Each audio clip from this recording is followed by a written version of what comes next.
एक ऐसी सुबह जिसे नेपाल शायद कभी नहीं भूल पाएगा, जब डिजिटल प्लेटफॉर्म पर चल रहे एक कैंपेन, एक वायरल हैशटैग पूरी सरकार को जड़ से उखाड़ देता है। क्या ये बस सोशल मीडिया बैन का गुस्सा था या उसके पीछे सालों की भरी फ्रस्ट्रेशन छुपी थी? कैसे एक जेनजी ने नेपाल के सारे नेपो किड्स को आईना दिखाया और उसकी कीमत उन्हें अपनी जान देकर चुकानी पड़ी। इस कहानी की शुरुआत होती है सोशल मीडिया से, जहां टिकटॉक, इंस्टाग्राम और रेडिट जैसे प्लेटफॉर्म पर एक ट्रेंड चल रहा था जिसे नाम दिया गया नेपो किड ट्रेंड। इस कैंपेन में नेपाल के बड़े बड़े पॉलिटिशियंस और इन्फ्लुएंशियल फैमिलीज के बच्चों की लेविश लाइफ को एक्सपोज किया जा रहा था। फॉरेन डिग्रीज, लग्जरी कार्ड्स और महंगी हॉलीडेज, ये सब उनकी पोस्ट और वीडियोस में साफ दिखता था। लेकिन सवाल ये था कि ये पैसा कहाँ से आता है। ये ट्रेंड जेनजी के बीच तेजी से वायरल हो गया क्योंकि ये उनकी अपनी रियलिटी से बिल्कुल उल्टा था। एक एवरेज नेपाली एक साल में सिर्फ $1400 कमाता है और हर दिन लगभग 2000 नौजवान नेपाल छोड़कर विदेशों में नौकरी ढूंढने जाते हैं। एक तरफ आम जनता का स्ट्रगल था और दूसरी तरफ यही नेपो किड्स बेखौफ होकर अपनी शानदार जिंदगी दिखा रहे थे। ये सिर्फ एक हैशटैग नहीं था, ये सालों से जमा हुआ गुस्से का एक डिजिटल रूप था। तभी इस डिजिटल आग में घी डालने का काम किया सरकार ने।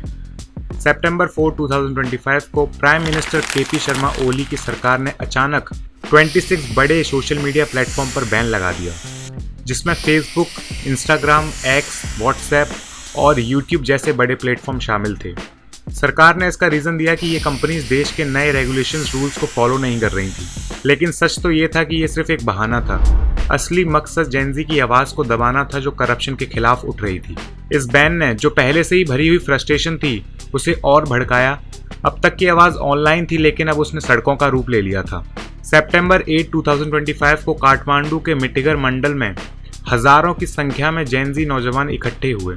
उनका इरादा शांति प्रिय प्रोटेस्ट करना था। उनके हाथों में ना कोई डंडा ना कोई पत्थर, वो सिर्फ बोर्ड्स उठाए हुए थे जिस पर youth against corruption, stop social media ban जैसे स्लोगन्स लिखे थे।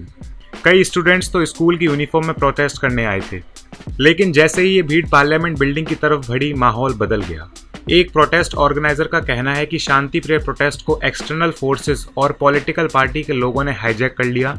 कुछ लोग बैरिकेड्स तोड़कर पार्लियामेंट कंपाउंड में घुसने लगे और सीसीटीवी कैमरे पर पत्थर फेंकने लगे। इसी पल पुलिस ने गोली चलाई। पुलिस का जवाब बेहद ब्रूटल था। लाठीचार्ज, टीयर गैस, वाटर कैनन्स और रबर बुलेट्स का इस्तेमाल किया गया। लेकिन जब इससे भी बात नहीं बनी तो उन्होंने लाइव एम्यूनेशन का इस्तेमाल किया।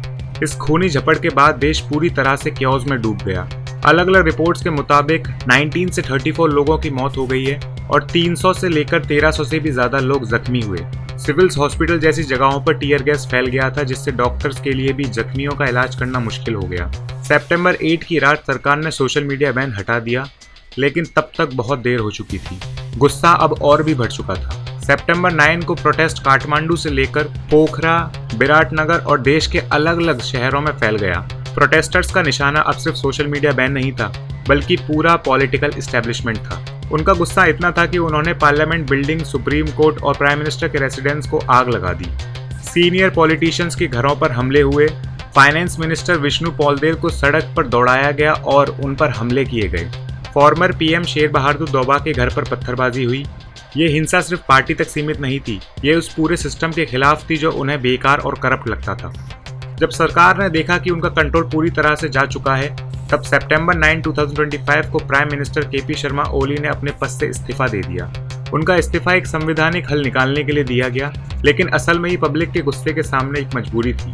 रिपोर्टेडली वो अपने ऑफिशियल रेसिडेंस से भागकर एक आर्मी ब्रैकेट्स में छुप गए। ओली के इस्तीफे के बाद भी प्रोटेस्ट नहीं रुका। जेनजी की डिमांड साफ थी और वो नॉन नेगोशिएबल थी।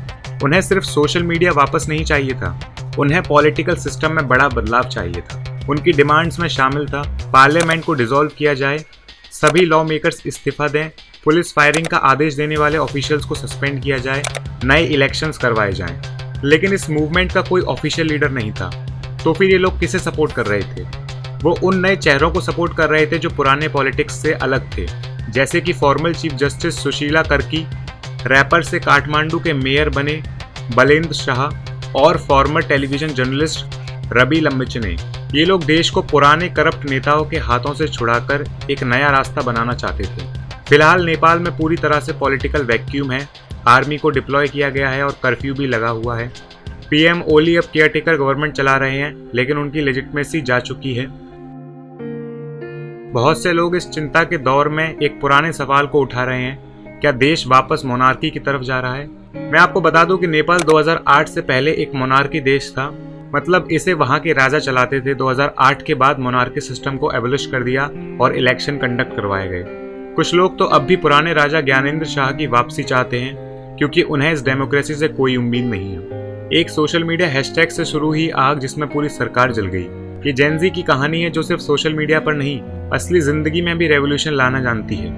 नेपाल के लिए अगला कदम क्या होगा ये समय ही बताएगा, लेकिन एक बात साफ है, अब जेनजी की आवाज को इग्नोर नहीं किया जा सकता है।